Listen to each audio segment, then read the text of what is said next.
My husband offered me a poisoned avocado smoothie. He said, "The smoothie is good."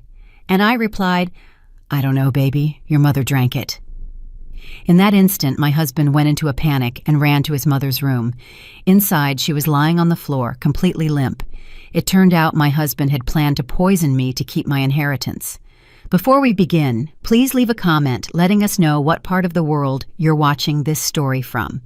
Don't forget to like and subscribe so the channel can grow and bring you more fascinating stories. Now let's get started. That morning, the small house where Nyala and Kaylin lived was as quiet as ever. The aroma of fresh brewed coffee permeated the neat, orderly atmosphere. At the table, Nyala was preparing a simple breakfast of toast and fried eggs. She didn't just wake up early out of habit. She liked feeling the stillness of the house while Kaylin was still asleep. Although, of course, that stillness had a different meaning now than it did before. The old Kaylin would have woken up with a smile, hugged her from behind, and asked with a mischievous spark, "What do we have for breakfast today, my love?" And Nyala, laughing, would have cracked a joke back.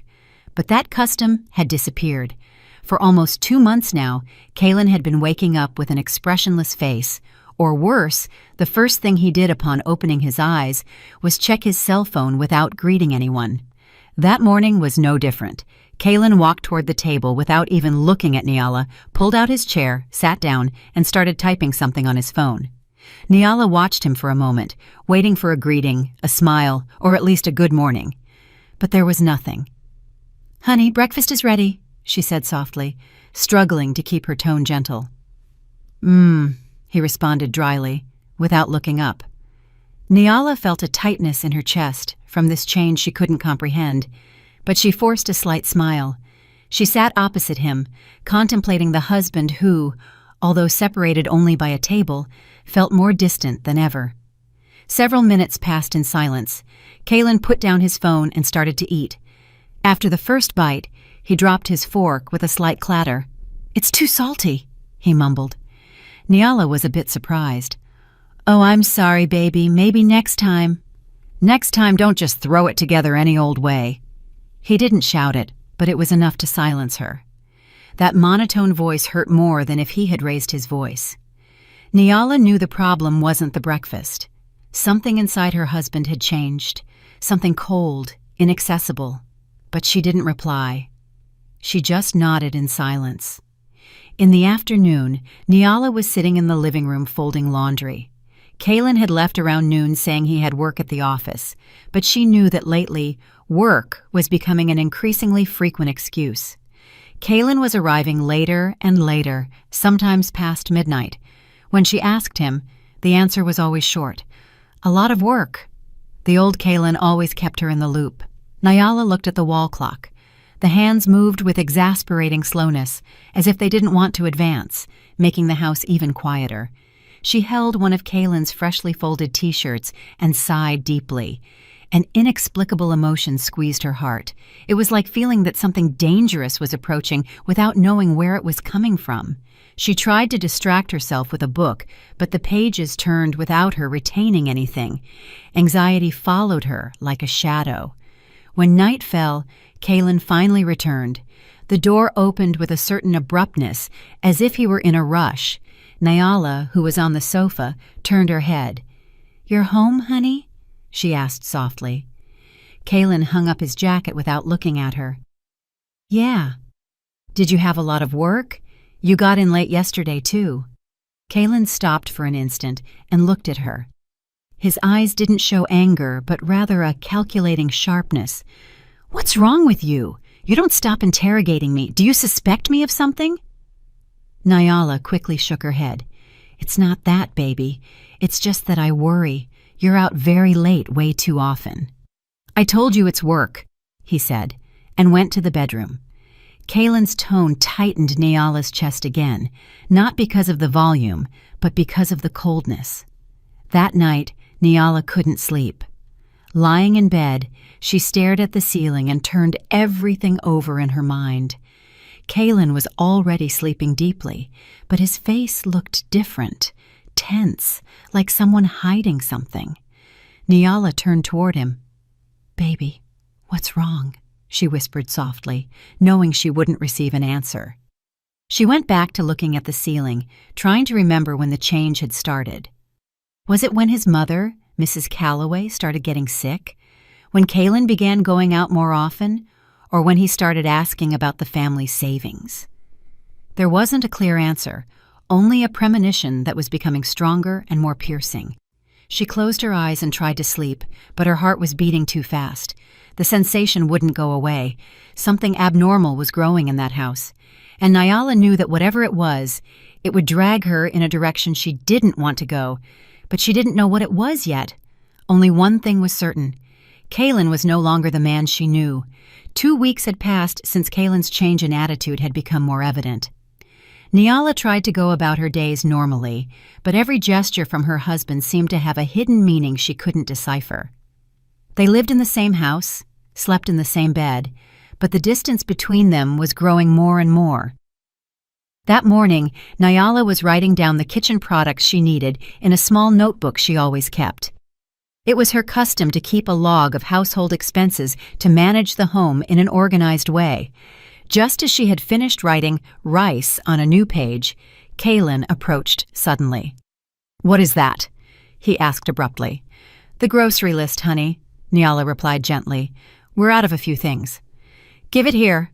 Nyala hesitated for an instant before handing him the notebook. Kaylin scanned it page by page. His eyes moved rapidly, like an accountant auditing a small business.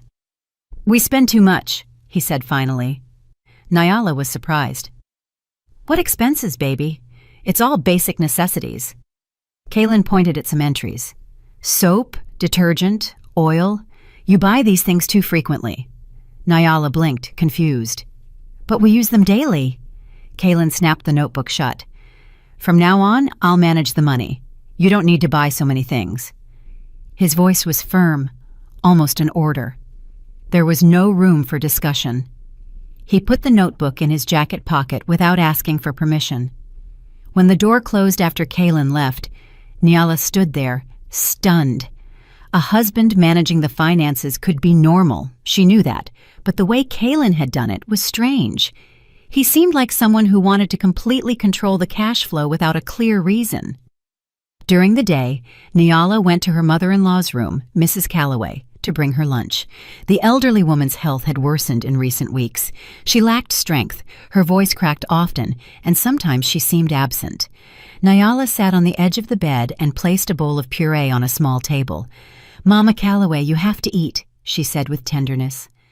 Mrs. Calloway turned her head slowly. "Thank you, child." Nyala helped her eat, knowing it was hard for Mrs. Calloway to lift her arms. Her gaze lingered on the older woman's face. She had dark circles under her eyes and pale skin. Nobody knew the cause of her illness. The doctor had only said it was exhaustion and a lack of nutrients. While she fed her, Nyala asked, "Mama, did you take your morning medicine?" Mrs. Calloway nodded weakly. "Yes, Kaylin gave it to me." Nyala fell silent for a moment. Although Kaylin used to take care of medicines, only a month ago he wasn't this close to his mother. Even living in the same house, he often forgot to visit her. Now it was quite the opposite. Kaylin went in and out of Mrs. Calloway's room very frequently. He gave her the medicines, controlled her food, and had even locked the medicine cabinet, keeping the key himself. The change was too drastic not to arouse suspicion. "Kaylin takes very good care of you lately, doesn't he?" "Yes," Mrs. Calloway said with a weak voice, as if trying to remember. "Yes, child." Nyala responded, although inside she no longer knew if that was true. When Nyala was getting ready to help Mrs. Calloway lie back down, a glass on the nightstand caught her attention. At the bottom remained a liquid residue of a greenish color, like a smoothie that had sat for half a day. Nyala picked up the glass and smelled it slowly. It smelled like avocado, but there was something else mixed in, something that made her want to put the glass down immediately. "Mama, did you drink a smoothie earlier?" she asked cautiously. "Yes, Kaylin made it for me in the morning," Mrs. Calloway replied in a low voice. "He said it was for me to get my strength back." Nyala's heart started to beat faster. During the last 2 weeks, Kaylin had brought drinks to his mother frequently, something he had never done before. But Nyala tried not to rush. She didn't want to draw conclusions without proof. She tried to think logically, but fear was starting to germinate slowly. That night, Kaylin returned with several shopping bags. For a moment, Nyala was happy, thinking her husband had returned to his old self, but while helping him unload the bags, she noticed something strange. They were all full of expensive products: imported cookies, energy drinks, top-quality meat, gourmet cheeses. These weren't basic necessities, but indulgences that went way outside their usual habits. "Honey, what is all this?" Nyala asked carefully. Kaylin put things away without looking at her. "To have reserves. But this is too much, baby. And the money? Why do you always talk about money?" "You have a big inheritance," Kaylin snapped abruptly. Nyala froze. That phrase had never come out of Kaylin's mouth before. Not even when they got married was he the type of man who mentioned assets. "But that's for the future," Kaylin turned around. His gaze was sharp. "Yes, our future, not just yours." It wasn't the answer that made Nyala tremble, but Kaylin's tone of voice. It contained a sure ambition, as if that inheritance were already in his hands. The night wore on. Nyala sat alone in her room, looking at the expense notebook she could no longer touch. While Kaylin showered, her thoughts wouldn't stop spinning. Kaylin's change in attitude, the unexplained expenses, his sudden need to control all the money, the drinks for Mrs. Calloway, and now the explicit mention of Nyala's family inheritance. These small pieces formed an unfinished puzzle, but the direction was already clear. Something was wrong. And for the first time, Nyala began to feel truly afraid. Not a simple unease, but dread, as if a danger were approaching her slowly but inexorably. During the last few days, Kaylin's change in attitude had made Nyala barely able to guess what was happening. But that afternoon, when the sun was starting to set and the house felt quieter than usual, Kaylin appeared with an unusual expression, a slight smile that, although forced, attempted to look warm. Nyala was folding some of Mrs. Calloway's towels when Kaylin called her from the kitchen. "Nyala, come here a moment." His voice, although dry as usual, tried to sound kind. Nyala, with her heart on guard but not wanting to jump to bad omens, walked slowly toward there. Upon entering the kitchen, she saw Kaylin with the blender in his hand. A light avocado aroma floated in the air, mixed with another less perceptible smell. On the table was a glass of pale green smoothie. It looked waterier than the avocado smoothies they used to make together. "Are you tired?" Kaylin asked without looking directly at her. "I made an avocado smoothie. I know you like it." Nyala nodded in silence. She loved avocado smoothies, but this one looked different. The color wasn't uniform. Some parts were lighter and others darker, as if it hadn't been mixed quite right. Nyala stared at the glass longer than normal, and Kaylin, with a certain rush, pushed it closer to her. "Drink, Nyala. Taking care of my mother must be exhausting. You need to replenish your strength," he said, pushing the glass a little more toward her. Nyala felt a strange premonition, but she smiled slightly. It was rare for Kaylin to prepare a drink for her, and even more so with that attitude so soft. Still, she didn't want to suspect or draw rash conclusions immediately. She picked up the glass with both hands and smelled it slowly. It smelled of the familiar avocado, but there was also a slight bitter touch that usually wasn't there. "What avocados did you make this with?" she asked, trying to sound natural. "With the ones that were in the fridge." His answer was very fast, almost rehearsed. Nyala examined the smoothie again. The texture was too liquid, as if he had added more water than necessary. She stirred it slowly with a straw, but it still looked strange. Kaylin was staring at her, almost without blinking. "What's wrong? Don't you like it?" "It's not that." Nyala looked for an excuse that wouldn't offend him. "Normally you don't go to so much trouble." Kaylin let out a little laugh, but it sounded dry. "Well, I wanted to help a little, Nyala. You aren't going to suspect me just for doing something nice for my wife, are you?" His voice tried to sound joking, but there was a tension barely perceptible. Nyala noticed something anomalous, not just in the smoothie, but in Kaylin's gaze, which seemed to be waiting for something. What that was, she couldn't guess. She raised the glass and brought it to her lips, but she didn't drink immediately. Kaylin kept looking at her as if he were going to ensure she drank it all. Nyala's heart accelerated. "I'll drink it later," she said quickly with a smile. "I have to see how your mom is first. She seemed a little dizzy earlier." Kaylin, in a reflex action, grabbed her arm. "Drink a little, Nyala, so you'll have more energy." Nyala felt a chill. That insistence was unnatural. Kaylin never forced her that way. She swallowed hard, trying to stay calm. She made the gesture of bringing the glass to her lips, but she didn't drink. She only wet her lips slightly so Kaylin would believe she had tasted it. Yes, I'll finish it later," she said with a forced smile. Kaylin finally let go of her hand.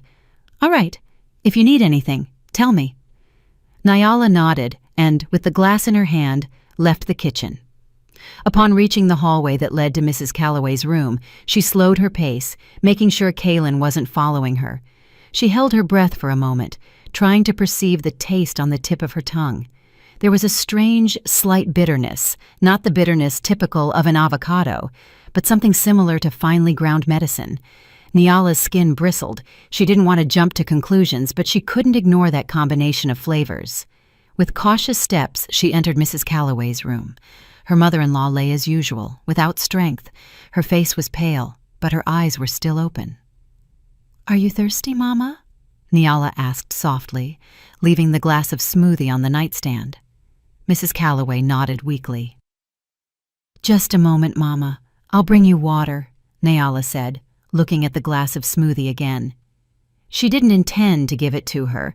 She just needed time to think about her next step.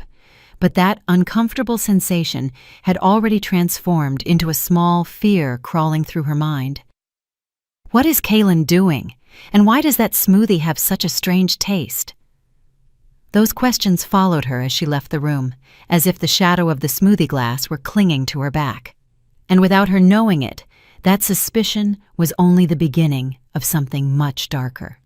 From that afternoon on, the atmosphere in the house became more tense than usual. Nyala was still holding the glass of avocado smoothie that Kaylin had prepared for her, but she deliberately didn't drink anymore.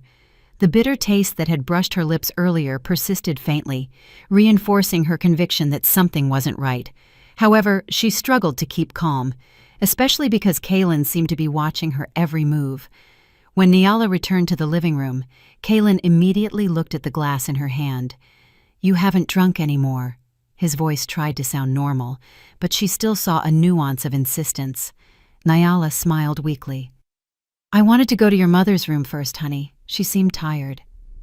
Kaylin approached. His eyes betrayed a certain anxiety. "But drink first, Nyala. Even just a sip, it's fine." Nyala held her breath for a moment. That insistence felt more and more unnatural. Normally, Kaylin wouldn't care if she drank or not. An inexplicable attention forced her to choose her words carefully so as not to provoke him. "Baby, I'll drink it later. Drink first," Kaylin interrupted abruptly. Nyala took a deep breath, trying to act as gently as possible. She lifted the glass, but didn't bring it to her lips. "Honey, I tasted a little before, and the flavor is somewhat different. Maybe the avocado wasn't ripe." Kaylin's expression hardened. "It's fine. Drink a little more." Nyala swallowed hard. Time seemed to pass in slow motion, and the tension was becoming more and more real, causing a chill on the back of her neck. She thought as fast as she could of a way to get out of that situation without raising more suspicions. Finally, Nyala put down the glass and said with the most serene voice she could manage, "Honey, really, I already drank the smoothie." "You already drank it?" Kaylin narrowed his eyes. "So fast. Are you sure?" Nyala looked at him fixedly, and with a calm but clear voice pronounced the phrase that had been circling her head for a while. She said, "I don't know, baby. Your mother drank the smoothie." In a matter of seconds, Kaylin's expression changed drastically. His face went pale. His eyes opened wide and he ran out of breath. The false security he was trying to project crumbled in an instant. He didn't even have time to hide the shock. "What? What did you say? Mama drank this smoothie?" His voice was trembling, almost broken. Nyala tried not to observe his reaction too obviously. "Before, she said she was thirsty, so I left it on the nightstand. I guess she drank it herself. I haven't checked yet." Kalen didn't wait for more explanations. He ran out toward the hallway leading to Mrs. Calloway's room. His steps were hurried, almost stumbling. The bedroom door opened violently, hitting the wall and echoing throughout the house. Nyala followed him slowly, close enough to observe the situation, but keeping her distance so as not to aggravate his panic. When she entered the room, Kalen was already kneeling beside the bed. His face was full of terror.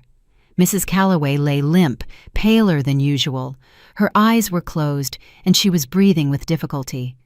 The empty avocado smoothie glass was on the side table. "Mama, Mama, why did you drink this? React, please." Kalen's voice was trembling, and his panic was already uncontainable. His hands shook his mother's arm slightly, but Mrs. Calloway only emitted a weak moan. Nyala stood in the doorway with her hand on her chest. A mixture of emotions invaded her, worry for her mother-in-law's condition, and at the same time the growing certainty that her suspicions about the smoothie were correct. Kalen turned to look at her. His eyes were red and full of an anxiety that wasn't normal. "Why did you give this smoothie to my mother?" Nyala kept calm. "Honey, I didn't force her to drink it. I just left it on the table. She might have drunk it herself because she was thirsty. Besides, didn't you say this smoothie was safe?" Kalen opened his mouth, but no words came out. He seemed to want to blame her, but at the same time realized he was trapped in his own error. Cold sweat beaded on his forehead. "We have to take her to the hospital," Nyala said firmly, approaching. "She doesn't look good." Kalen bit his lip, a mixture of frustration and terror. Yes, help me get her to the car." Although her mind was still confused, Nyala helped him. She held Mrs. Calloway's shoulders, and Kalen took her legs. They carried her slowly to the car. During the walk, Nyala noticed how anxious and disoriented Kalen was. His hands were unstable, his steps faltering, and he kept murmuring unintelligible things. Upon reaching the car, Kalen started it with trembling hands. Every expression on his face showed a terror that went beyond simple worry. He looked like someone chased by a monumental consequence. Nyala sat in the back seat, holding Mrs. Calloway. She looked out the window, letting the noise of the car fill the silence, but inside she knew something had broken that night. There was no turning back. Kalen wasn't in a panic because his mother was sick. He was in a panic because he knew what that smoothie contained, and that changed everything. Kalen drove like a madman, hardly looking at the traffic lights. Every few seconds he glanced back at Mrs. Calloway, who lay across Nyala's knees. His mother's breathing was weak, but still there. Nyala held her head, trying to make her as comfortable as possible during the trip to the nearest small hospital. As soon as the car stopped in the hospital courtyard, Kalen jumped out before the engine completely shut off. He ran to ask for help, and 2 nurses helped move Mrs. Calloway to the ER. Nyala also went in for a moment to ensure her mother-in-law was in the hands of medical staff before leaving. When the exam room door closed, Kalen paced from one side of the hospital hallway to the other. Nervous. His breathing was still agitated and his face was pale. But Nyala saw something else. It wasn't just the panic of a son worried about his mother. It was a deeper fear, a fear that didn't come from Mrs. Calloway's condition, but from something else. Nyala stood by the door, observing Kalen from afar. She knew it was the perfect opportunity to carry out something that had been on her mind since the smoothie incident. Taking advantage of Kalen being busy at the reception desk talking to a nurse, she seized the occasion. She slipped stealthily out of the waiting room and headed back to the car. Night had fallen completely, and the parking lot seemed lonelier. The light filtering from the hospital was dim, but enough for Nyala to see. She made sure no one was watching her and slowly opened the car door. The glass of smoothie she had brought from Mrs. Calloway's room had disappeared. Probably Kalen had taken it in his panic, but the blender and the smoothie ingredients would surely still be in the kitchen at home. Meanwhile, Nyala wanted to check something more important: the water bottle Kaylin had used to make the avocado smoothie. She remembered perfectly seeing Kaylin open a small kitchen cupboard while preparing the smoothie. In that cupboard, they usually kept syrup, liquid sweetener, and mineral water. But that afternoon, she had seen another bottle of a darker color. When Kaylin made the smoothie, she heard the sound of the cap turning not once, but twice. It was a minor detail, but now it seemed crucial. Nyala opened the small glove compartment under the front seat, where Kaylin usually kept small objects. She searched carefully, but quickly: tissues, a car air freshener, receipts, and a small vial with a transparent liquid half filled. Her hand stopped by instinct. It was a small bottle, like children's syrup, but its contents were not medicine. The liquid inside was clear and without a label, like normal water. But when Nyala slightly opened the cap and smelled it, she felt a sharp and penetrating odor, an unknown chemical smell, similar to alcohol, but more bitter and irritating. Nyala closed the cap again, her breath caught. That wasn't mineral water. It wasn't a cooking ingredient. It was something that shouldn't be in the car. She squeezed the bottle tightly. Her body trembled slightly, but she tried to keep her expression serene. If the content of this bottle was what had been used in the smoothie, then Kaylin really intended to harm her. That reality hit her harder than anything she had felt until now, but she couldn't act rashly. Accusing him without proof could make the situation even more dangerous. So, without anyone knowing, she put the small bottle in her purse. Afterward, Nyala looked around and, after making sure no one was there, slowly closed the car door. She walked back into the hospital with a light step, as if nothing had happened. When she reached the hallway, Kaylin was still pacing back and forth. He ran his hands through his hair nervously, leaving it messy. As soon as he saw Nyala returning, he turned quickly. "Where were you?" His voice was loaded with pressure. "In the bathroom," Nyala replied naturally, with the simplest voice possible so as not to raise suspicions. "How is your mom?" Kaylin wiped his hand over his face. "The doctor said they have to run tests first. They still don't know the exact cause." He couldn't continue. His face was tense and his mind clearly tangled, and that, in turn, gave Nyala a respite to think. Now she observed Kaylin with different eyes. The way he sat, restless, the way he avoided direct eye contact, the way his breathing accelerated. Everything proved that he didn't just fear losing his mother, he feared his plan would fail. Nyala sat slowly in a waiting chair. Her purse rested on her lap as always, but this time its contents were not simple personal items. Inside was hidden a truth that could explain everything. She opened her phone and noted the important details: the color of the liquid, the smell, the shape of the bottle, the place where she found it. Without exaggerations, without guesses, just the facts. In her mind, Nyala was beginning to reach a conclusion difficult to accept. Kaylin hadn't tried to hurt Mrs. Calloway. Kaylin hadn't changed because of pressure or work. Kaylin intended to hurt her, and the avocado smoothie earlier hadn't been a gesture of affection, but a trap. For the first time, the air around Nyala felt heavy, but she kept calm. Panic would only make her make mistakes. Now she had initial proof. Now she knew the truth, and from that moment on, she had to be more careful than ever because her life was in the crosshairs of the person who was supposed to protect her. The ride from the small hospital to a larger one took place in an atmosphere much quieter than the previous one. Kaylin drove at an unstable speed, sometimes too fast, sometimes braking abruptly. Nyala, sitting in the back seat, kept holding Mrs. Calloway, who lay limp. Her mother-in-law's breathing was weak, but still present, which gave her a small hope that it wasn't too late. As soon as the car stopped in the hospital courtyard, some nurses on duty immediately came out with a gurney.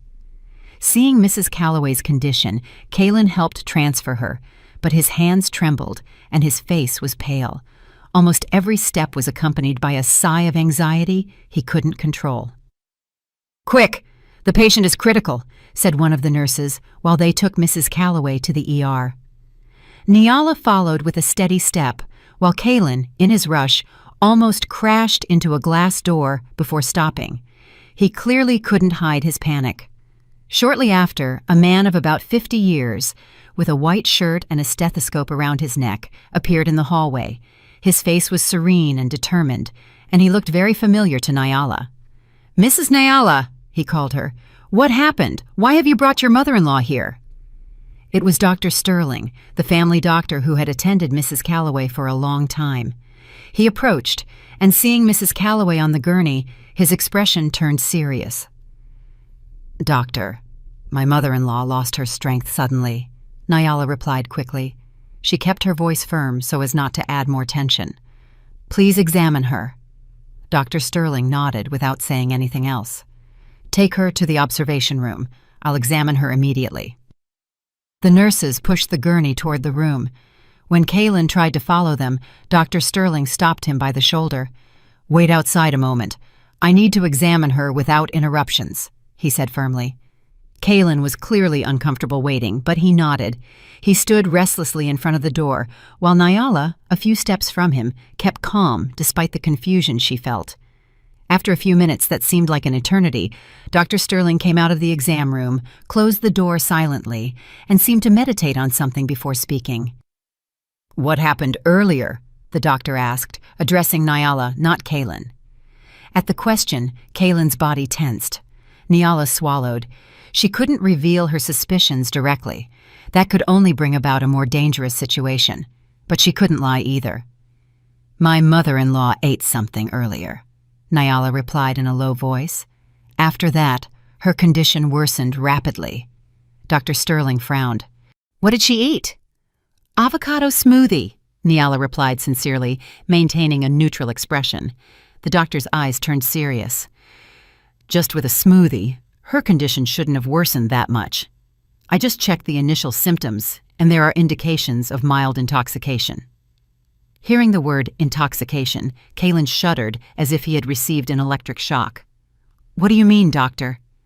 Kalen's voice trembled. "My mother was poisoned with something." Dr. Sterling looked at Kalen fixedly. "I still can't assure it. Blood tests and other exams are needed, but the severe nausea, the weak pulse, and a somewhat strange smell on her breath, all this isn't normal." Nyala observed Kalen out of the corner of her eye. He looked like someone desperately trying to repress panic. His left hand clutched the front of his clothes and his breathing accelerated. "Doctor, will she be saved?" Kalen finally asked with a hoarse voice. "For now, she is reacting, so there are possibilities," replied Dr. Sterling. "But I need to know what she ingested. Does anyone know what ingredients were mixed in that smoothie?" There was a brief silence. Nyala lowered her head, pretending to think. Kalen covered his mouth with his hand and looked at the floor. "Just avocado, water, and sugar," Nyala replied cautiously. "I didn't see Kalen add anything else." She deliberately mentioned Kalen's name so the doctor would know who had made the smoothie without having to explain it clearly. Kalen turned instantly. "Nyala, what are you saying? The smoothie, you made it, didn't you?" Nyala interrupted him gently. It wasn't an accusation, just a statement of fact. Dr. Sterling looked at both of them alternately. "All right, I'm not asking this to blame anyone, but to decide the medical treatment. Some poisons can be neutralized if acted upon quickly." Kalen nodded nervously, but his hands kept trembling. He continuously wiped sweat from his forehead, although it wasn't hot because of the air conditioning. "Mrs. Nyala," Dr. Sterling said in a lower voice, "later I will need your help to gather information at home.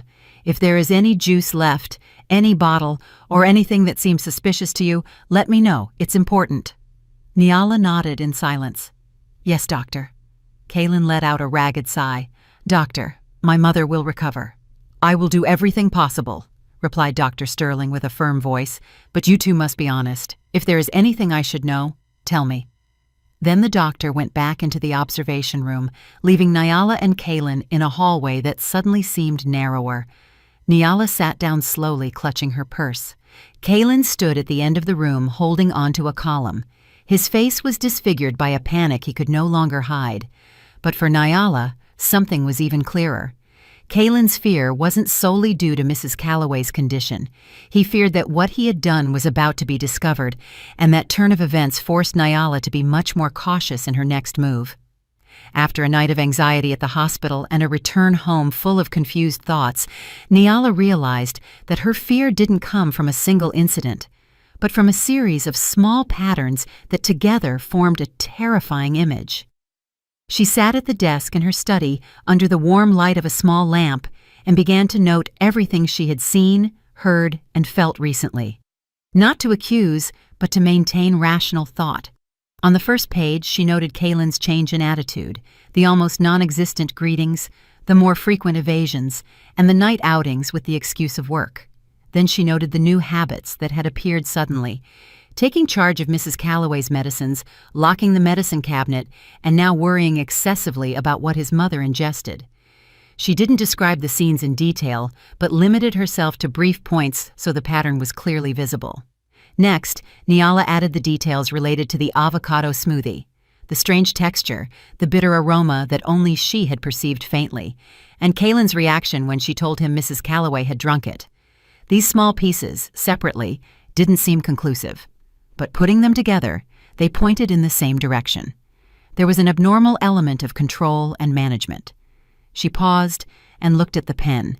The emotion she felt was no longer simple fear. It was a cold caution that made her brain work at full speed. Fear can lead to panic, but caution drives action. Nyala chose caution. In her mind, Nyala began to formulate hypotheses, possible scenarios, from the most logical to the worst. She noted each scenario on the paper and, based on the evidence she had, marked the probability of each one being true. This method helped her maintain objectivity, weighing the possibilities without getting carried away by emotions. First scenario: Mrs. Calloway's condition had worsened due to a chronic illness. This reason was plausible, but it didn't explain why Kalen had suddenly become extremely protective and controlled access to the household medicines. Second scenario: Kalen was stressed by family problems or debts, which had altered his behavior. It was possible, but it didn't explain the strange smell of the smoothie. Third scenario: the most disturbing one was that there was a premeditated intention to harm someone for a specific purpose. Although it terrified her, Nyala didn't rule out that possibility, since Kalen's pattern of behavior seemed oriented toward a goal. She took a deep breath and noted the safety measures she should take without raising suspicions. First, do not confront him directly. Nyala knew that a confrontation without proof could provoke an extreme reaction. Second, document the existing evidence. Record times, words, and suspicious objects. Third, protect herself and Mrs. Calloway. Never drink from a glass of unknown origin and keep her phone and wallet in a safe place. Fourth, find a way to analyze the rest of the drink or the bottles without Kalen noticing. Nyala's thoughts were not limited to danger. She also considered the possibility of improving the situation. If there really were financial problems or other pressures that had changed Kalen, a different approach might help, but she refused to prioritize compassion at that moment. Safety was more important. Empathy could wait until the threat was resolved. She walked through the house slowly, observing the points that could be helpful to her. The kitchen counter where the blender was, the medicine cabinet, the small drawers. She didn't touch them, but registered their location in her mind. It wasn't a paranoid act, but one of preparation. Nyala realized that the house itself felt suddenly like a battlefield she needed to map out. Then she checked her phone, opening old notes and photos to remember events she might have forgotten. It turned out there were other small things she hadn't paid attention to before. A receipt with unusual luxuries, a text message Kalen had closed in a hurry when she passed by, and some financial records whose format had changed suddenly. All this separately seemed insignificant, but together it gained importance. Between analysis and analysis, Nyala felt the fatigue. Tired eyes and a heavy head forced her to stop for a moment. She drank water from her own glass, a small choice to protect herself. She also reorganized her schedule so that someone always knew where she was going. She carried a power bank with her and kept important documents in a place only she knew. These practical measures made her feel a little safer. But Nyala's caution wasn't just physical. She also began to train her communication. How to speak without provoking Kalen, how to ask certain things without offending him, and when to feign indifference. It wasn't manipulation, but strategy. Nyala knew a wrong word could ruin everything. Before sleeping that night, Nyala wrote a phrase to remind herself. Be patient, observe, and record. The phrase was simple, but it gave her a focus. She realized her suspicions shouldn't remain as a vague fear consuming her, but had to be verified with clear proof. Before closing her eyes, Nyala looked at her wedding photo with Kalen hanging on the wall. The photo still reminded her of the initial promises, to protect each other, trust each other. But now that promise felt fragile. She didn't want to destroy her home, but to save it if possible, or save herself if it wasn't. The suspicions had strengthened, but Nyala chose not to panic. That night she fell asleep with a small plan of steps in her mind and the quiet determination to find the truth without putting herself in danger. That morning the house was quieter than usual. Kalen was still at the hospital taking care of Mrs. Calloway, and Nyala took the opportunity to organize her husband's room and desk.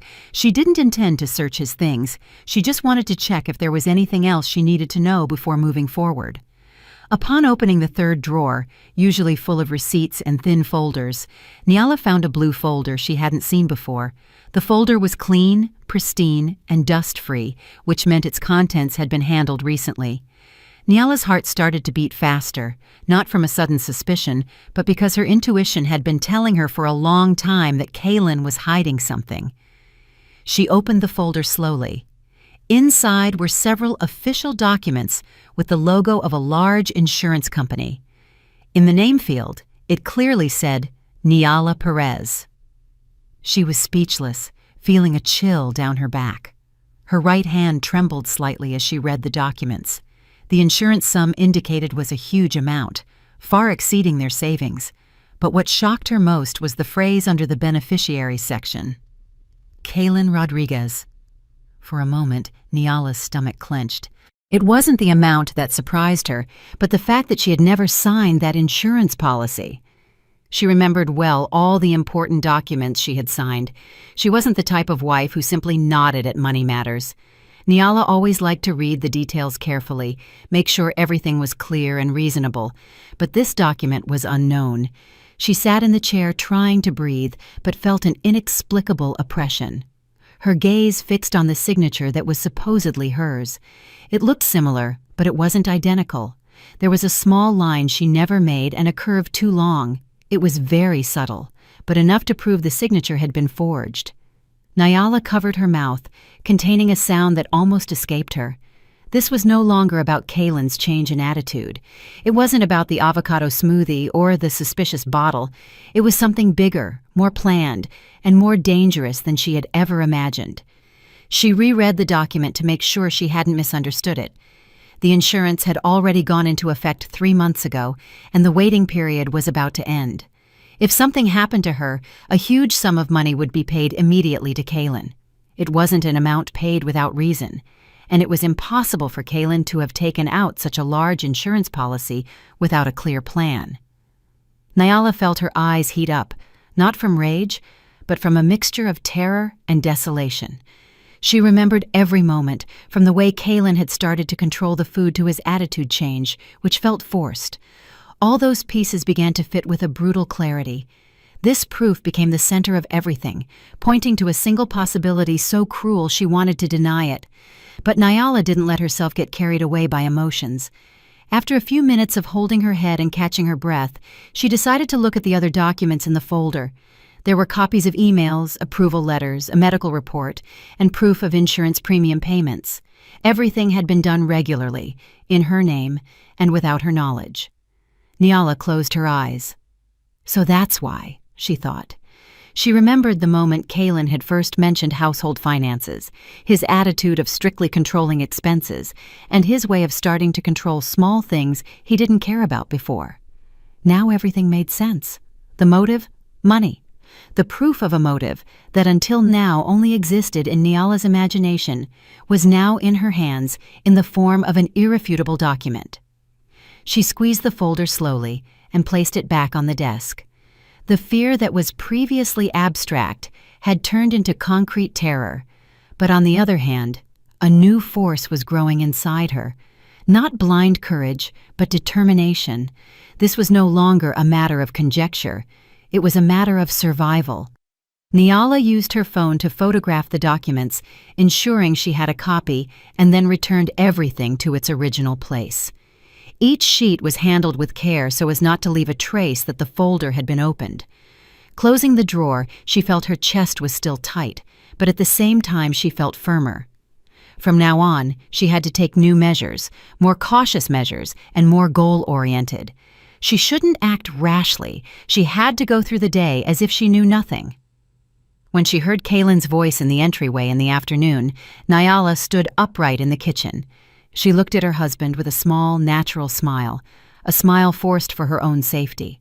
But for the first time since the suspicions arose, Nyala saw Kalen not as her husband, but as someone who had a great interest in her life ending. Now the conflict was complete, the motive was clear, and the danger real. And starting today, Nyala knew one thing. She had to act carefully because her life was no longer safe in her own home. That night, the house was too quiet to be the home of two people. Nyala had just finished tidying the kitchen when she heard Kalen's steps in the living room. Normally, after returning from the hospital, he would complain about fatigue or ask about Mrs. Calloway's condition, but that night he didn't say a word and went straight to his bedroom. That attitude put Nyala even more on alert. Shortly after, she heard the bedroom door close silently. Not a normal close, but as if he had held the handle to make no noise. The movement was so cautious that Nyala found it even more suspicious. Kalen was hiding something. She turned off the kitchen light, leaving only the dim light of a lamp in the living room. She sat for a moment trying to calm down, but anxiety wouldn't stop gnawing at her chest. She felt a strong impulse to find out what Kalen was doing. When she got up to head to the bedroom, she heard Kalen's voice through the crack of the door, barely a whisper. The volume was low, as if it were muted. Nyala stopped, took a deep breath, and approached stealthily down the hallway so as not to make noise. She stood a few steps from the door, which wasn't completely closed. Through that small opening, Kalen's voice wasn't entirely clear, but it could be understood. What froze her blood was her husband's tone of voice. It was sharp, full of pressure, as if he were confirming something grave. "Yes, it won't be long now. I just have to wait for the right moment." Kalen's voice was heard clearly this time. Nyala held her breath. She leaned in slightly, careful not to touch the door, just enough to catch every word. "No, she still doesn't suspect anything," Kalen continued. His voice sounded anxious. "But I have to hurry. I can't drag this out much longer." That sentence sent a chill down Nyala's spine. Kalen's tone wasn't that of someone complaining or talking about domestic matters. It was the tone of someone planning something urgent. There was a brief silence. The sound on the other side of the phone couldn't be heard, but Nyala could guess the direction of the conversation, and that made her stomach turn. The bedroom floor creaked slightly as Kalen moved. "Yesterday I tried. Yes, that was a mistake. She shouldn't have drunk it." Nyala felt her strength falter. She leaned against the wall to keep her balance. Kalen was talking about Mrs. Calloway. There was no doubt. "Just wait for now and be patient," Kalen said again. "When it's all over and I get the money, we'll proceed according to the original plan."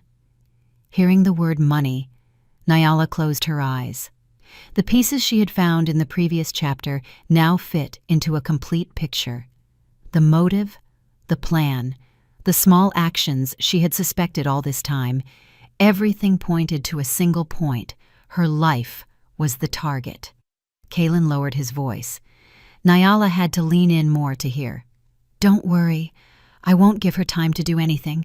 I'll make sure of that. I just have to find another way. Another way.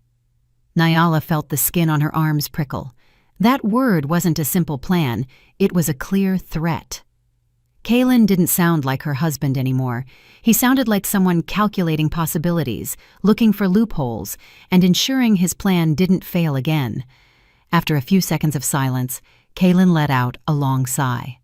Yes, tomorrow or the day after. I'll call you when I finish. The word finish made Nyala shudder.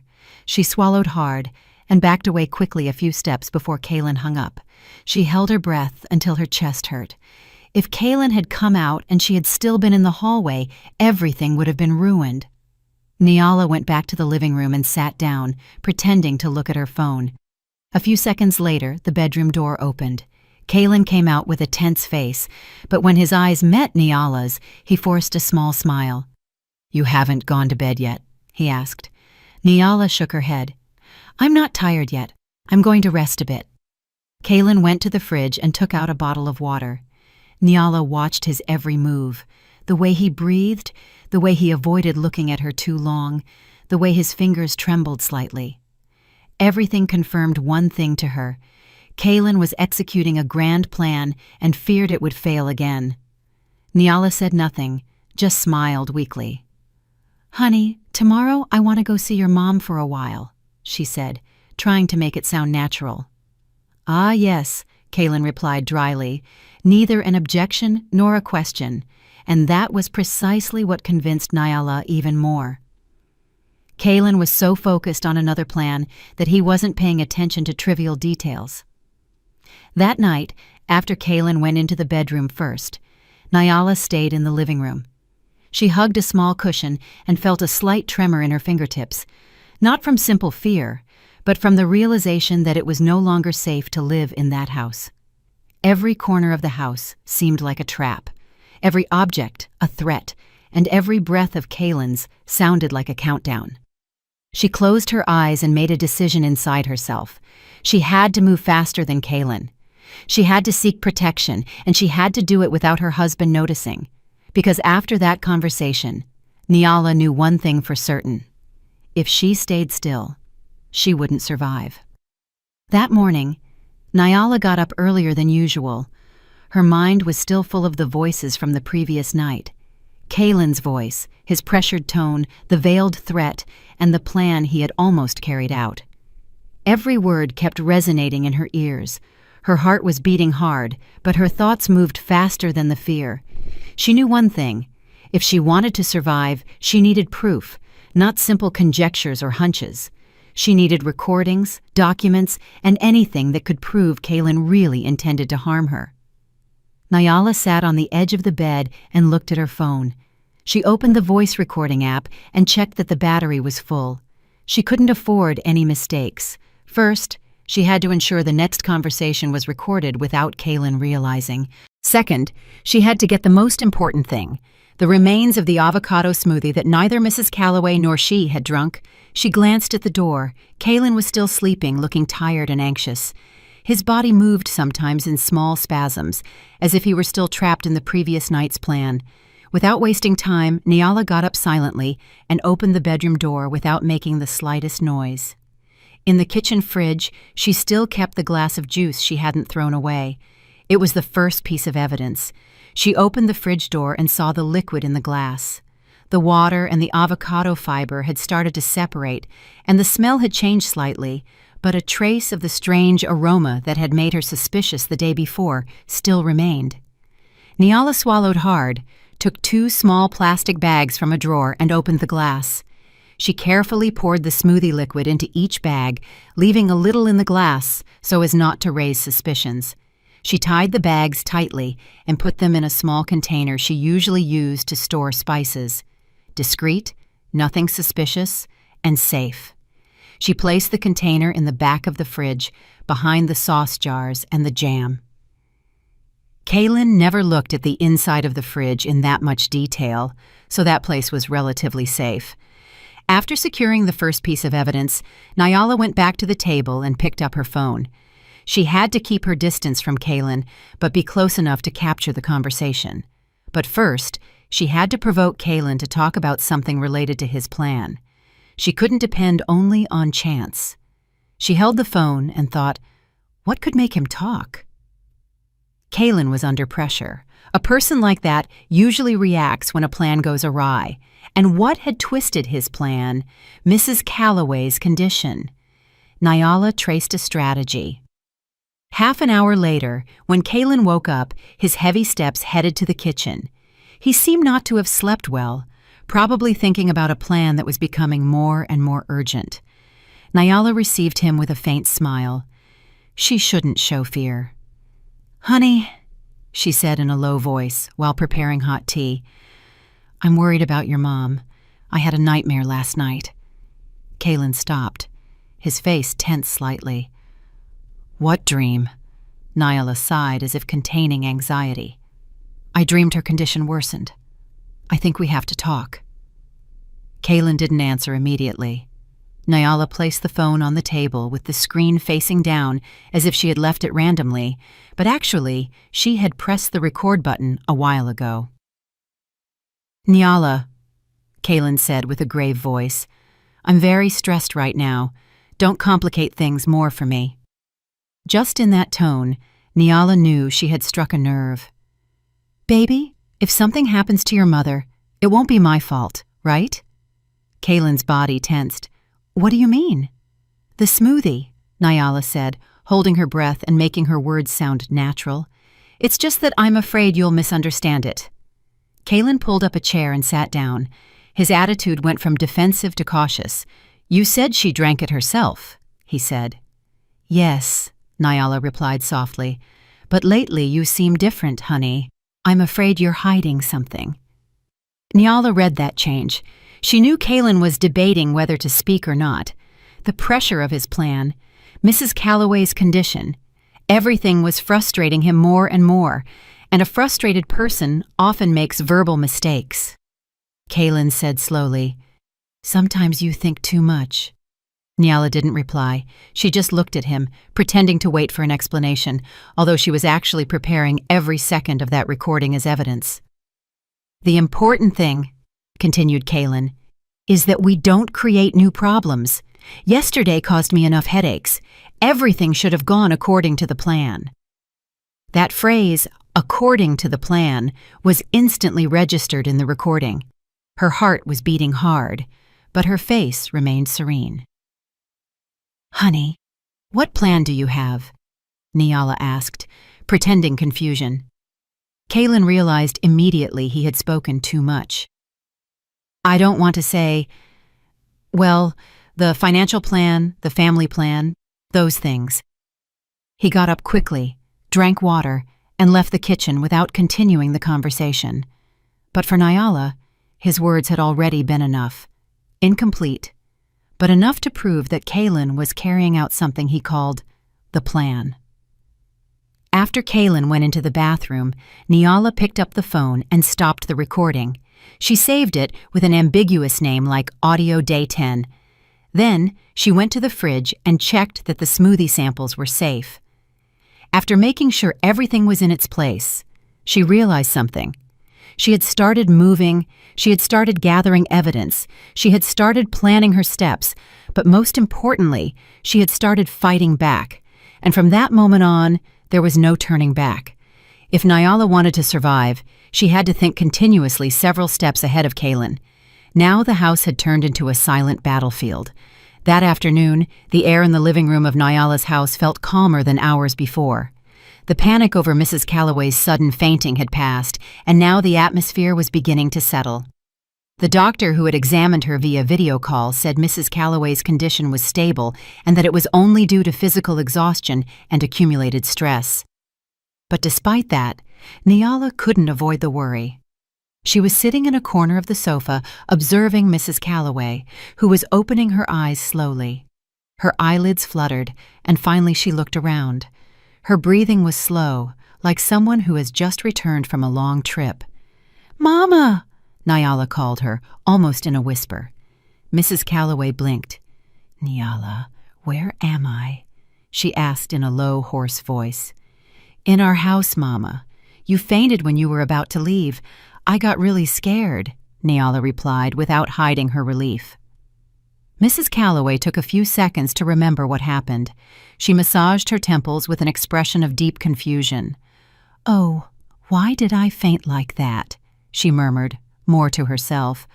"I just felt a little dizzy." Nyala shook her head. "Mama, it's because you're very tired. Since yesterday, I noticed you were very worried." Mrs. Calloway smiled weakly, a smile that seemed more to reassure others than to comfort herself. She leaned back on the sofa cushion, took a deep breath, and exhaled heavily.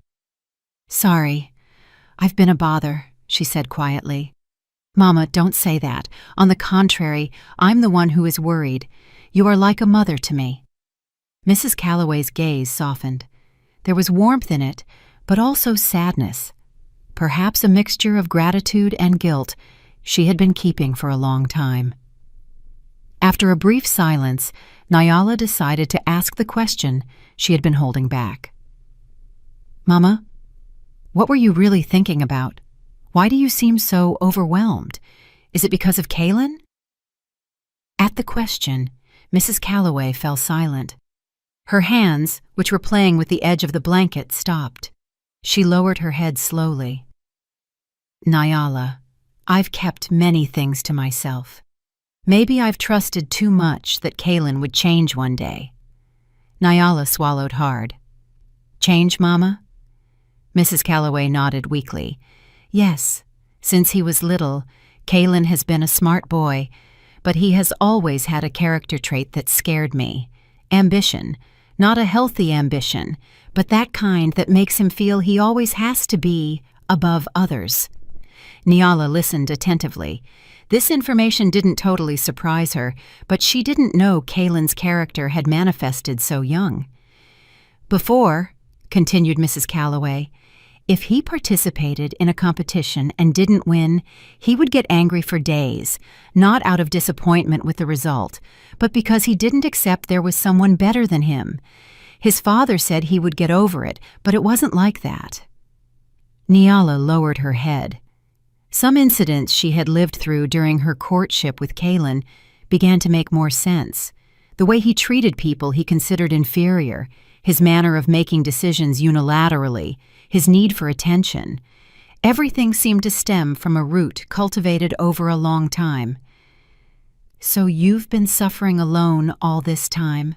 Nyala asked quietly. Mrs. Calloway sketched a smile, this time more bitter. "If I say all this is my fault, it's probably true.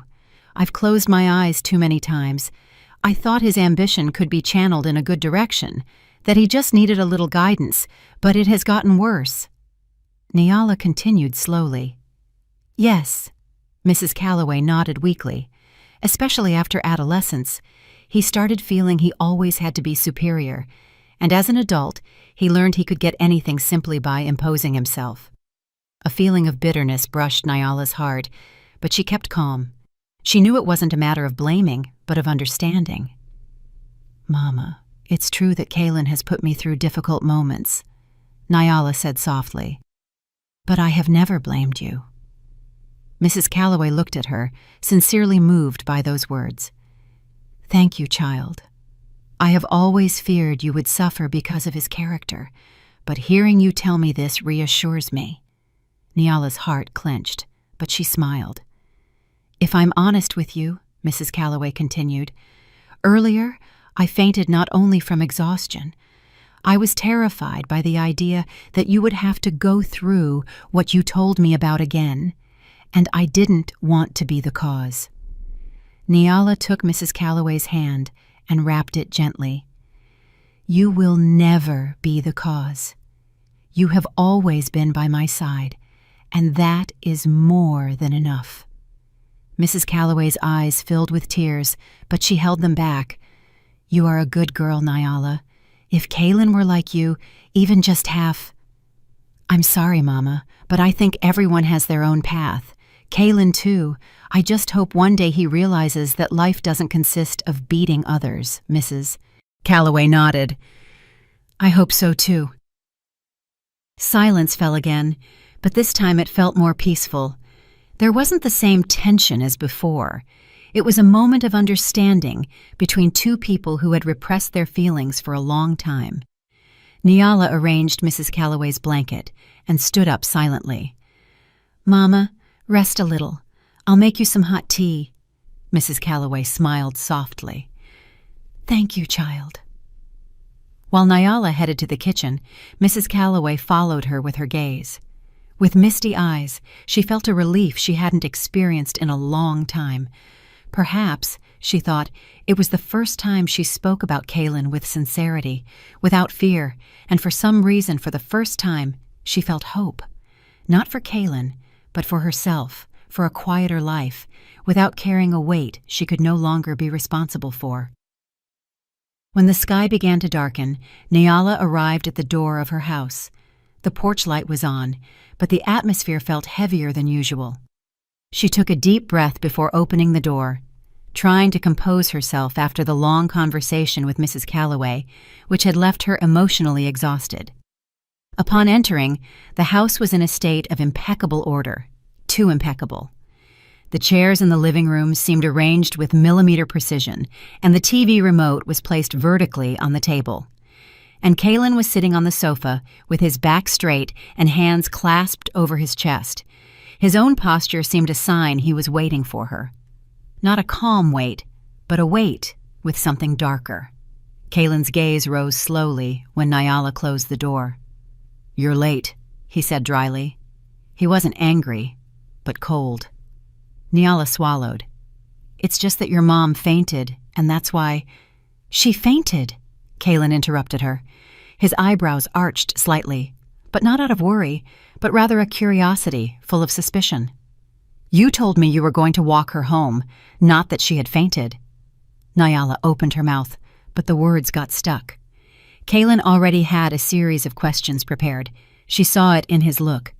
"I mean, she got dizzy suddenly, so I brought her to our house so she could rest a bit. She's better now."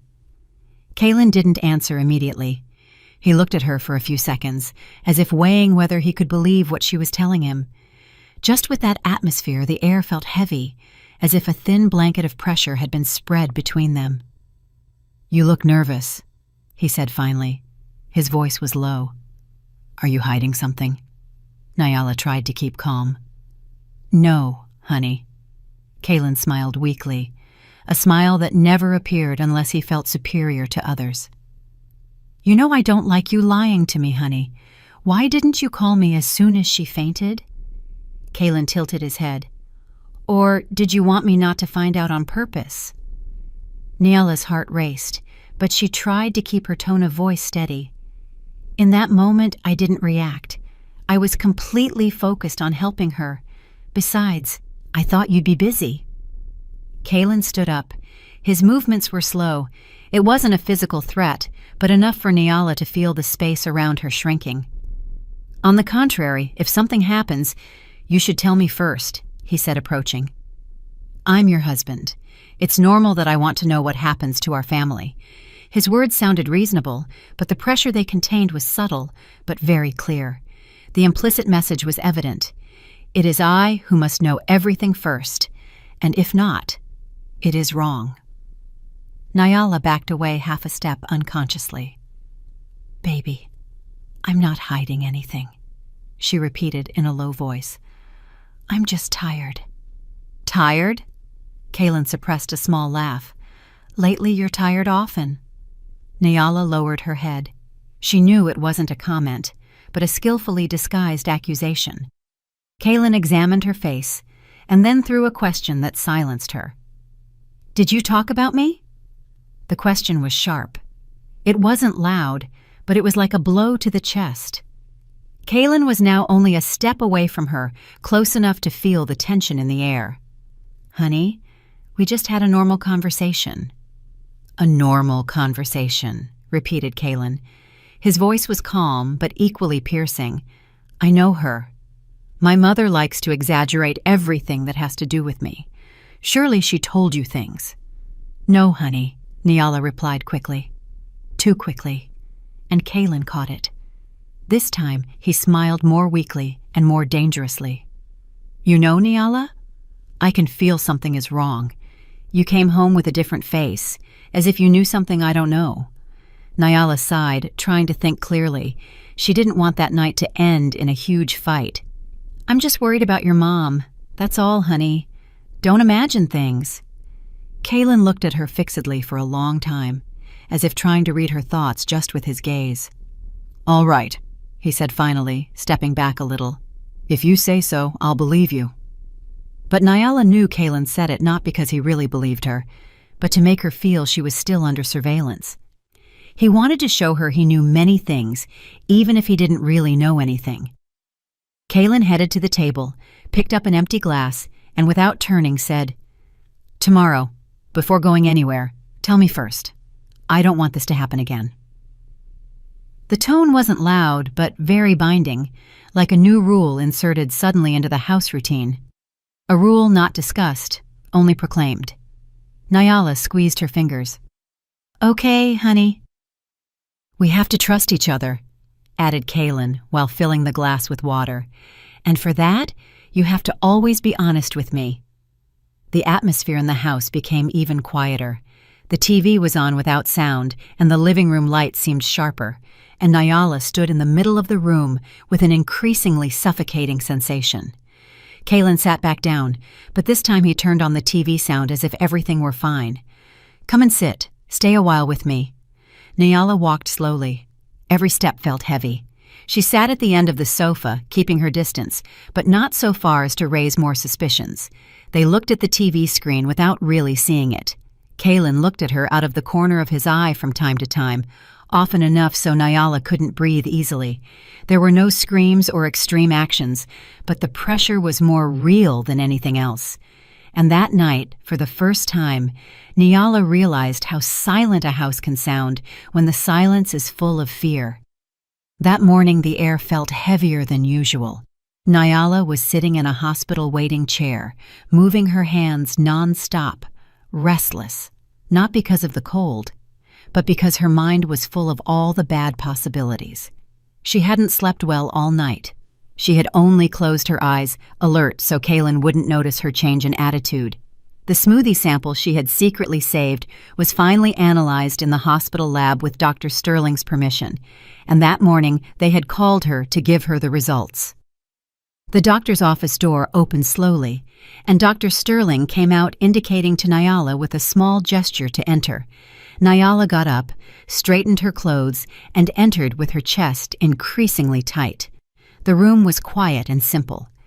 Medical files were organized on the shelves, and a slight smell of medical alcohol permeated the air. Dr. Sterling was seated behind his desk. His face was serious, but not tense. Rather, he looked like someone choosing his words carefully. "Sit down, Mrs. Nyala," he said. Nyala sat down slowly. In front of her was a blue folder already open. In that folder, undoubtedly, were the results that had made Dr. Sterling call her specifically. "Doctor, did the results arrive?" Nyala's voice trembled slightly. Dr. Sterling nodded silently. "Yes, they arrived. I wanted to explain them to you myself, so there are no misunderstandings." He turned the folder and showed her the first page containing a table and lab records. "A chemical component has been detected that shouldn't be in a homemade drink," he said with a restrained voice. "The amount isn't high, but it's enough to cause dizziness, nausea, and even loss of consciousness in some people." Nyala felt a chill on the back of her neck. "So, is it poison?" Dr. Sterling didn't answer immediately. He interlaced his hands on the desk and looked at Nyala very cautiously. "Medically, that substance is classified as a mild poison. A single intake isn't fatal, but it is dangerous if administered repeatedly." Nyala felt her knees buckle. She grabbed the edge of the chair so it wouldn't show she was shaking. "Doctor, and my mother-in-law, her fainting was because of that?" "It is very likely," replied Dr. Sterling. "The symptoms your mother-in-law presented match the effects of that substance, especially, as you told me, after drinking that smoothie, right?" Nyala nodded weakly. Her throat felt dry. For a moment there was silence. Only the sound of the air conditioning was heard faintly, and Nyala dared to ask, "If the original target was me, is it possible I didn't feel the symptoms because I didn't drink it?" Dr. Sterling wasn't surprised by the question. He already sensed the direction of Nyala's worries. "We can assume so," he said softly. "If someone prepared that drink for you and you didn't ingest it, you wouldn't have presented symptoms. But Mrs. Nyala, you shouldn't jump to conclusions. Evidence must be gathered properly." Nyala took a deep breath. "Understood, doctor." "Good." Dr. Sterling handed her the blue folder. "This is a copy of the analysis results. Keep it well. If you feel you still aren't sure, don't show it to anyone." Nyala took the folder with both hands. It felt heavier than it actually was. Inside wasn't just a lab report, but the confirmation of a fact she had been fearing in silence all this time. Dr. Sterling continued, "I know the situation can be difficult, but you must keep calm. Don't act rashly." Nyala nodded. "I won't be reckless." "If you plan to take legal action," added Dr. Sterling, "you will need strong evidence, not just lab results. Keep the recording you brought me and the smoothie sample safe, and let no one know you are gathering evidence." His voice remained professional, without sermonizing or getting carried away by emotions. He spoke like a doctor who wants to ensure his patient is safe, both physically and mentally. "Mrs. Nyala," he said again more softly, "do you feel safe at home?" At that question, Nyala fell silent. She wanted to answer yes, but the reality was different. Since that night when Kaylin started showing excessive suspicion about her every move, she hadn't felt safe. "Sometimes." "No," Nyala replied in a low voice. "That is the most important thing now," said Dr. Sterling. "Your anxiety could make the person you live with suspicious. Act normally, and if the situation worsens, contact me. As your family doctor, I will help you in any way I can." That sentence wasn't a heroic promise or a dramatic rescue. It was simply the professional commitment of a doctor staying within the limits of his function. Nyala nodded, feeling slightly comforted. "Thank you, doctor. I really appreciate all this help." "Take it easy, Mrs. Nyala, so as not to put yourself in danger." Nyala got up, took a deep breath, and put the blue folder in her purse before arranging it. When she opened the office door, she felt a different emotion inside her, a mixture of fear, relief, and courage born of a bitter reality. She left the office, and for the first time since all this began, she knew one thing for certain. The truth was no longer a guess. Now she had the proof in her hands, and the next step had to be taken very carefully. That afternoon, the sky seemed melancholic, as if accompanying Nyala's mood, who was sitting in her room looking at the blue folder with the lab results. Sunlight barely sneaked through the cracks in the curtains, leaving the room dark and full of inexplicable pressure. For the first time since living with Kaylin, that room seemed like a strange place. She closed the folder slowly and left it on a small desk in a corner of the room. Right next to it was the phone with the recording of Kaylin's conversation, the one she had secretly recorded a few nights ago, and in the drawer below, she kept the insurance policy in her name. If something happened to her, a huge sum of money would automatically go to Kaylin. These three pieces of evidence, the recording, the documents, and the analysis results, were the basis of the actions she was going to take. Nyala reviewed all the documents again, making sure everything was perfect. She knew a single mistake could ruin the whole plan, or worse, put her in inescapable danger. She turned on the phone and listened to Kaylin's voice recording again. Every sentence she heard made her hair stand on end. Kaylin's voice was cold, calculating, and showed no remorse. The phrase, "I just have to wait for the right moment," resonated in her ears like a reminder that time was not on her side. Nyala turned off the recording. She didn't want to hear any more, but she had to remember it all. She took out a small note she had hidden behind the curtain folds. There she had noted some key points. The time Kaylin had spoken to someone on the phone, the moment his attitude had changed, the smoothie attempt, and the moment Mrs. Calloway had fainted. The note wasn't a simple summary, but a timeline that would be strong evidence if Nyala presented it to the authorities later. But it wasn't the time yet, not yet. Nyala had to wait for the right moment when Kaylin wouldn't have a chance to turn the situation around. At sunset, Nyala left the room with a normal attitude. She had learned to keep her expression neutral, but calm, as if she weren't hiding anything important. Kaylin, who was watching TV in the living room, turned immediately when Nyala passed. "Have you been in the room the whole time?" Kaylin asked, with a voice that sounded light, but Nyala could detect the falseness behind it. "Yes, I was just tired," Nyala replied with a small smile. "I didn't rest well at the hospital either." Kaylin nodded and looked back at the TV screen. "You're not working tomorrow?" "Not for now. I have to sort out some things related to my mom." He murmured. That brief response was what gave Nyala the certainty that Kaylin was watching her every move, but strangely he didn't ask anything else, as if he wanted to ensure Nyala didn't suspect his plan. Nyala went to the kitchen and pretended to prepare a drink. Actually, she just wanted to observe Kaylin's behavior from afar. After days of tension, she had begun to recognize a pattern. When Kaylin was silent for too long, it meant he was planning a new step. But that night, Kaylin's face was very relaxed, too relaxed. And that was precisely what put her even more on alert. She returned to the living room with a glass of water. "Honey, do you want water?" she asked with a normal voice. "No," Kaylin replied without turning. Every small interaction that night, Nyala recorded in her memory. She had to make Kaylin feel that everything was proceeding normally, that she was still under his control, that she was still the wife who didn't suspect her husband. But the reality was she was planning an invisible war, and she was determined to win it. As the night progressed, Nyala went back into the room, turned on the table lamp, and took a deep breath.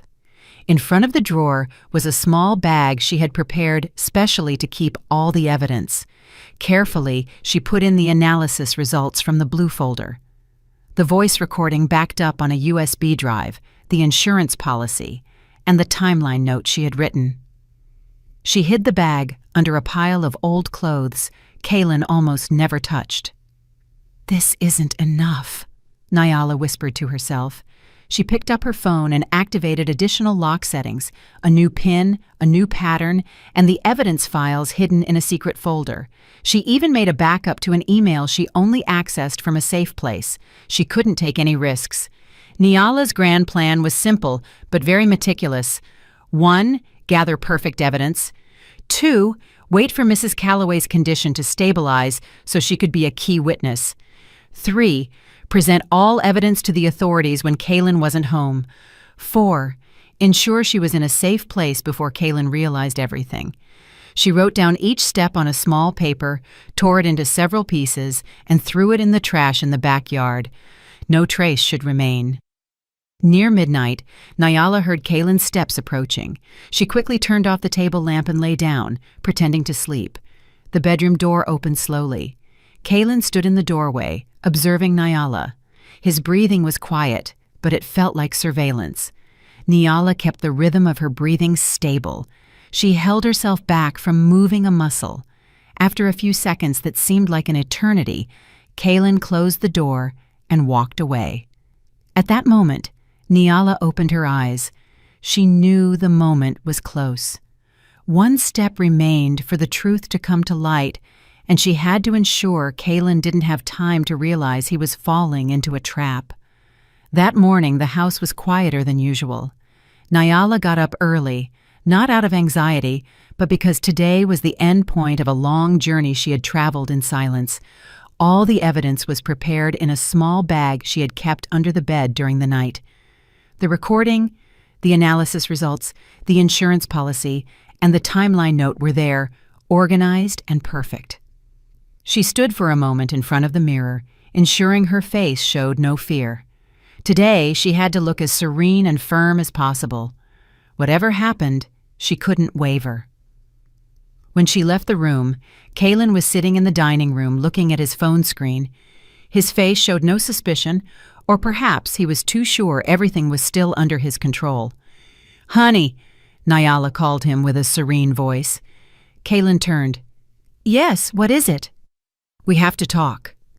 Nyala's tone this time was different. firmer, but without raising suspicions. Kaylin's eyebrows arched slightly. "About what?" "In front of your mother," Nyala replied. Kaylin stayed silent for a moment, as if thinking. "About my mother. Why? What's wrong?" "Yes, and also about that smoothie." Kaylin's chest rose and fell a little faster, but he tried to look calm and smiled slightly. "Drop it already, Nyala. That's in the past." "No, honey," Nyala replied, looking directly at him. "I have proof." Hearing the word proof, Kaylin's face changed. For the first time since all this began, he looked truly surprised. But Nyala didn't give him time to make excuses.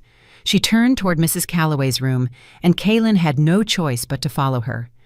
Mrs. Calloway still looked weak, but she could sit up in bed.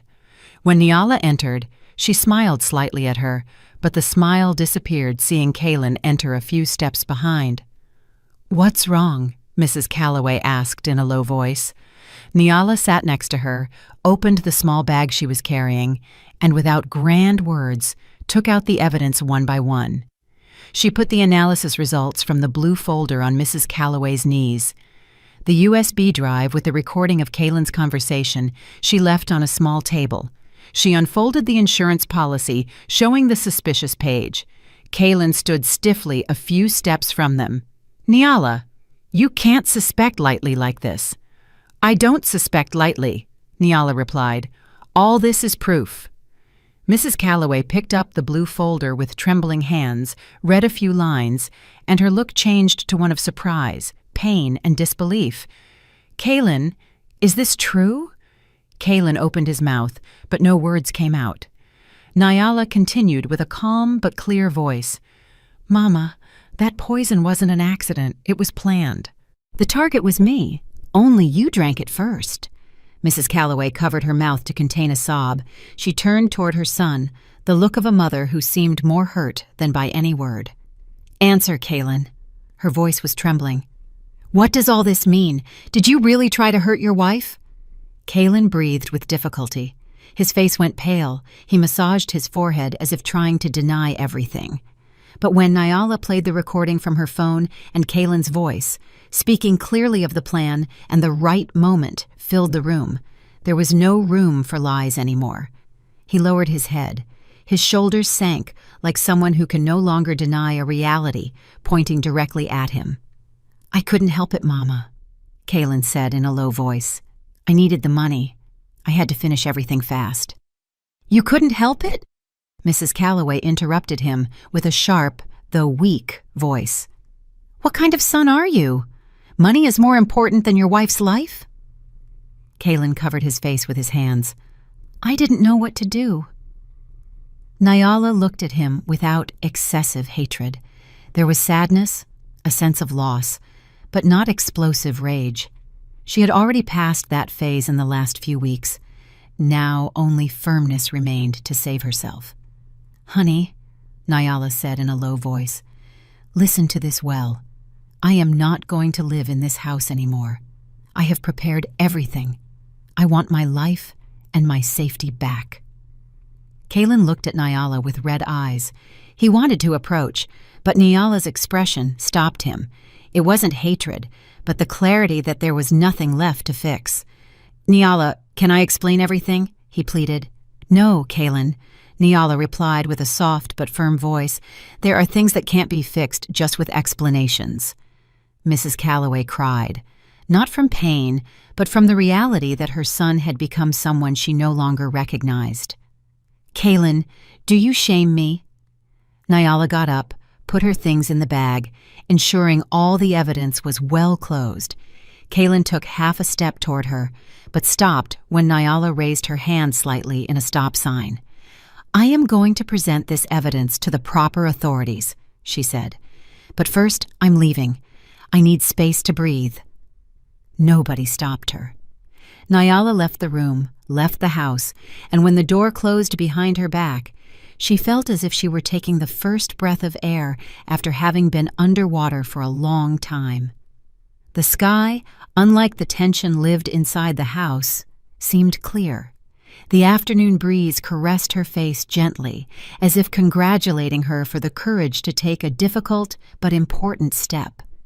She whispered to herself, "Sometimes it takes the courage to leave behind what almost kills us to be able to reconnect with the life God has kept for us." With a firm step, Nyala left her past behind and opened the door to a more peaceful future. In life, honesty always finds its way, and the courage to choose one's own safety is the greatest form of gratitude for the life we have been given. Thank you for accompanying Nyala to the end of her journey. I hope this story has left you with the lesson that inner peace, although sometimes it feels heavy, comes from the value of making the right decisions. If you liked this story and want to keep watching other dramatic stories, don't forget to subscribe so you don't miss new episodes. Yeah.